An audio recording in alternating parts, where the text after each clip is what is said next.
말씀 보겠습니다. 마태복음 26장입니다. 마태복음 26장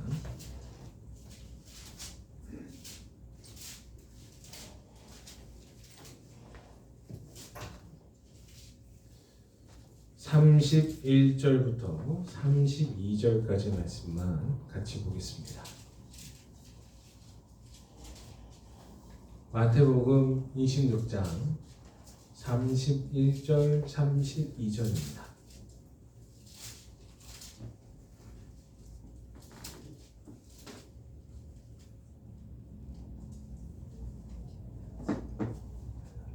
마태복음 26장 31절 32절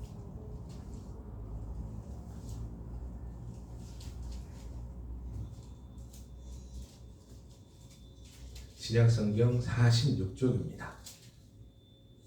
한 목소리로 같이 읽도록 하겠습니다. 같이 읽습니다. 그때 예수께서 제자들에게 이르시되 오늘 밤에 너희가 다 나를 버리라. 기록된 바 내가 목자를 치리니 양의 떼가 흩어지리라 하였느니라. 그러나 내가 살아난 후에 너희보다 먼저 갈릴리로 가리라. 아멘.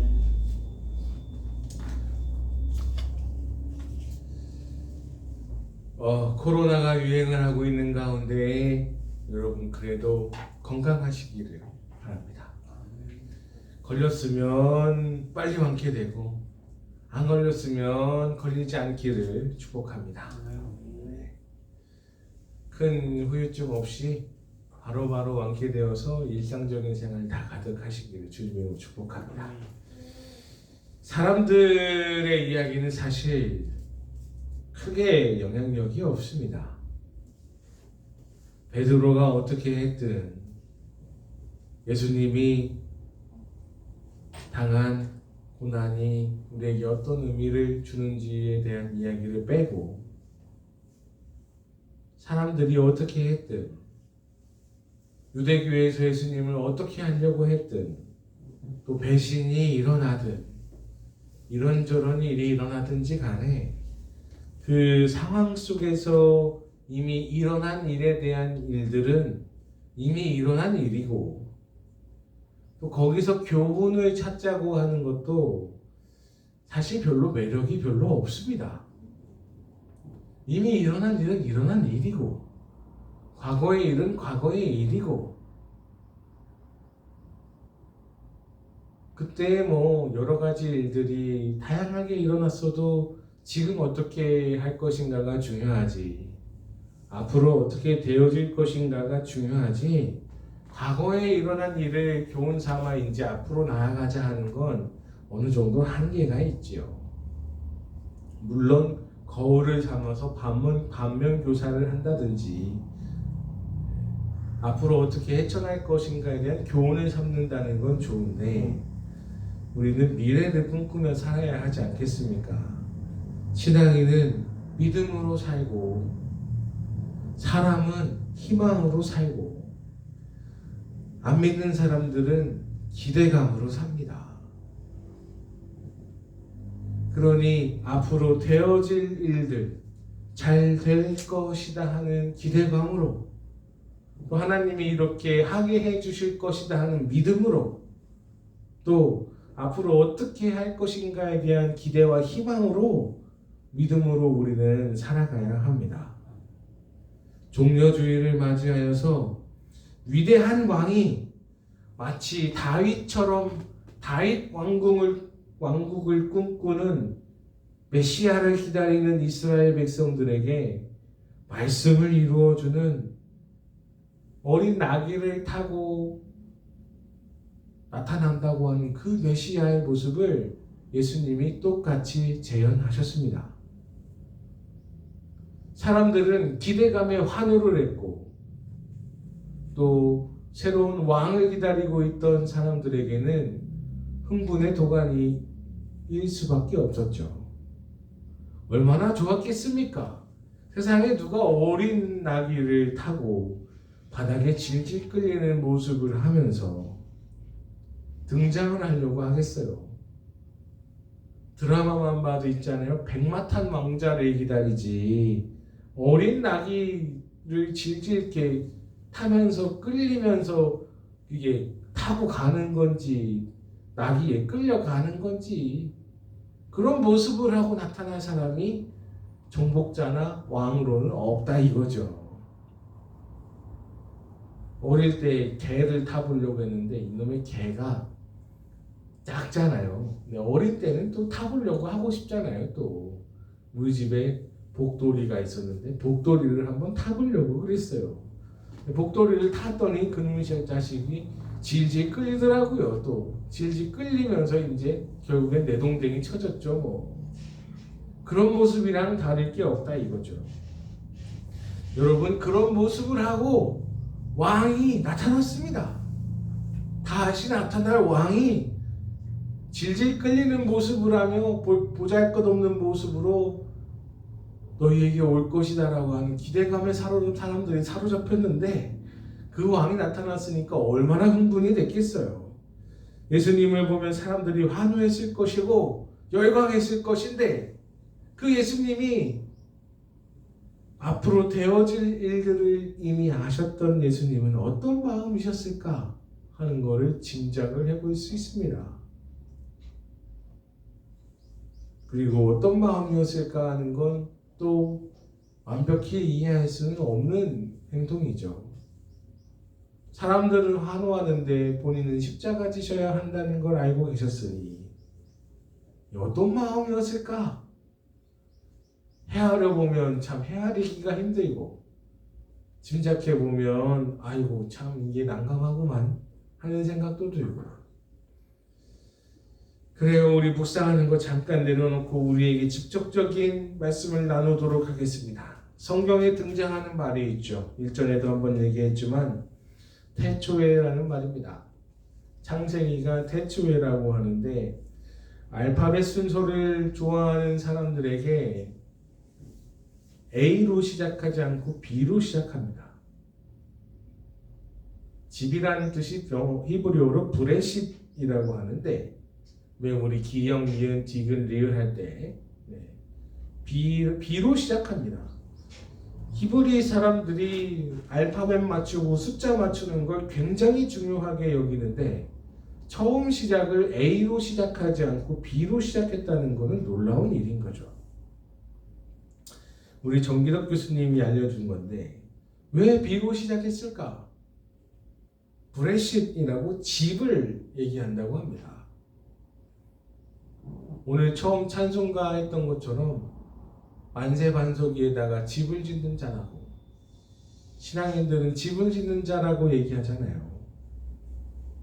저 천국에 집을 짓고 상급을 쌓는 사람들이라고 얘기하는데 이 집이라고 하는 관점에서 맞추어 보면 이스라엘 백성이 정처 없이 떠돌던 백성이었고 집이 없던 사람이었고 성경이 B로 시작하는 브레싯이라고 하는 집을 연관짓는 단어로 가면 이게 그냥 쓰여진 게 아닐 거라고 얘기하고 계시더라고요. 그래서 집을 연관지으면 요한복음 14장 22절 3절 말씀에 내 아버지 집에 거처할 곳이 많도다. 그렇지 않으면 내가 너희를 위하여 일렀으리라. 내가 너희를 위하여 거처를 예비하러 가노니 너희를 위하여 거처를 예비하면 내가 다시 와서 너희를 내게로 영접할 곳이 나 있는 곳에 너희도 있게 하리라 라고 말씀해 주셨습니다. 그러니까 영원한 저 천국에 우리의 집을 예비하신다. 태초에도 집으로 시작했고 브레시드로 시작했으니까 B로 시작했으니까 집을 연관할 수 있고 또 우리를 위하여 영원한 저 천국을 예비하시는 우리의 거처할 곳을 예비하시는 내 아버지 집에 거처할 곳이 많다고 하시는 이 집을 연상하게 하는 거 아니겠습니까? 여러분 아버지 집에 거할 곳이 많다고 말씀하십니다. 그리고 너희를 위하여 거처를 예비한다고 말씀하셨고 영원한 집이 있다고 말씀해 주셨습니다. 종려주의 사람들의 환호와 예수님이 말씀을 이루는 예언을 이루는 장면 속에서 어쩌면 우리의 기대는 위대한 왕으로 등장하시는 예수님일지도 모르겠으나 실제는 말씀을 이루시려고 하는 예수님의 큰 행보임을 우리가 봅니다. 모든 사람을 향한 또 모든 믿는 자를 향한 예수님의 거룩한 행보 말입니다. 우리를 다 하나님 나라에 가게 하시려는 큰 뜻 아니시겠습니까? 그리고 오늘 본문 말씀에 저는 이 말씀이 너무 좋습니다. 그러나 내가 살아난 후에 너희보다 먼저 갈릴리로 가리라 말씀하셨습니다. 이 말씀이 곰곰이 묵상해 보잖아요. 참 기가 막힌 말씀입니다. 아주 기가 막힌 말씀이에요. 그러나 내가 살아난 후에 내가 너희보다 먼저 갈릴리로 간다. 이 얘기가 생각해보면 굉장히 이게 엄청난 얘기입니다. 베드로가요 오늘 본문 말씀 이후에 뭐라고 했냐면 딴 사람은 다 줄을 버려도 나는 그러지 않겠습니다 라고 얘기했어요. 22절에는 오늘 본문 말씀에는 야 니네 다 흩어질 거야. 다 나를 버리고 도망갈 거야. 목자 없는 양같이 다 나를 버리고 도망갈 거야 이랬는데 베드로가 뭐라고 했어요?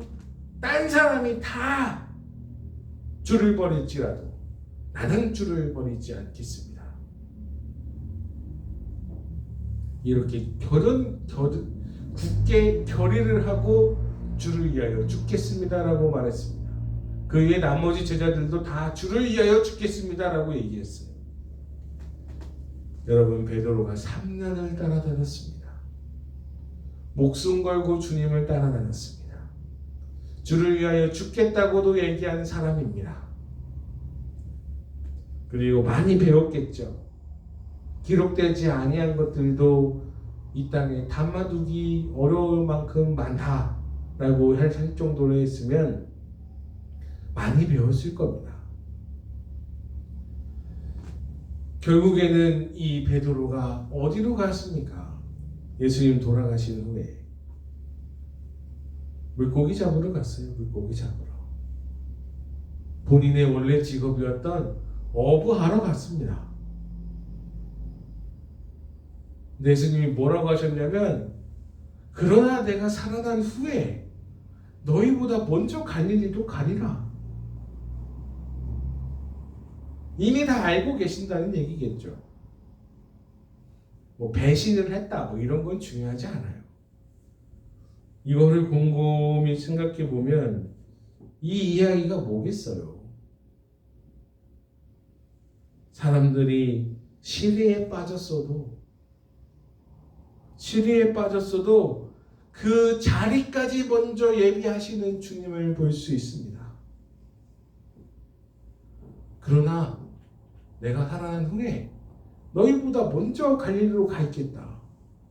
그 시리에 빠진 자리까지 예수님이 예비하셨음을 알고 계심을 기다리심을 또 우리를 만나주심을 기약하고 계십니다.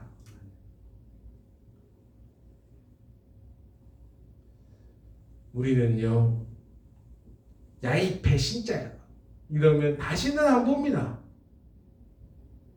사람 성향이 또 다를 수도 있겠습니다만 한 번 손절한 사람은 다시는 보지 않습니다. 네가 배신자야? 자식이 또 배신자였어? 그래 너는 다시는 내 곁에 두지 않으마. 어떤 회장님이 그랬어요. 사람 고쳐 쓰는 거 아니라고. 그러니 우리 사람 성향상 물론 이제 품어주고 참아주고 인내하고 뭐 이런 사람들도 있겠죠. 그런데 배신자야 하면서 매몰차게 거절하시는 예수님이 아니라 베드로야 네가 나한테 어떻게 그럴 수 있니? 3년을 쫓아다녔고 말이야. 수제자로 내가 너를 사랑했고 무리를 걷게 했고 기적을 경험하게 했는데 네가 나를 배신하냐? 다시는 너를 안 본다 나 삐졌다 이렇게 하시는 게 아니라 그러나 내가 너보다 먼저 갈릴리로 갔겠다 라고 말씀하시지 않습니까? 내 지가 어디에 있든지 어쩌면 주님을 부인하고 도망갔을 사람일지라도 먼저 찾아가서 만나가 주시는 예수님을 볼 수 있습니다. 아주 믿음이 생기고 기대감이 생기는 말씀이죠.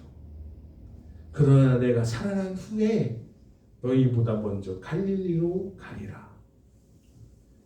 여러분, 나를 바라보지 마십시오. 이런 나를 먼저 가서 기다려주시는 예수님을 우리는 기대할 수 있습니다. 이런 나라도 먼저 가서 기다려주시는 예수님을 만나서 우리가 기대할 수 있다니까요. 주님이 내가 너보다 먼저 갈릴리로 가서 야, 너 3년을 따라다니고 수제자 노릇하고 대장 노릇했지? 너 그대로 실망하고 나를 배신하고 도망갔지? 결국은 다시 어부로 돌아갔지? 그래도 내가 너보다 먼저 가서 너를 내가 기다려주마. 그래도 내가 너를 기다려주고 다시 만나고 다시 믿음을 갖게 하고 너를 다시 사도로 내가 불러주마. 믿음의 사람으로 너를 이끌어주마. 주님이 먼저 말씀해주고 계십니다.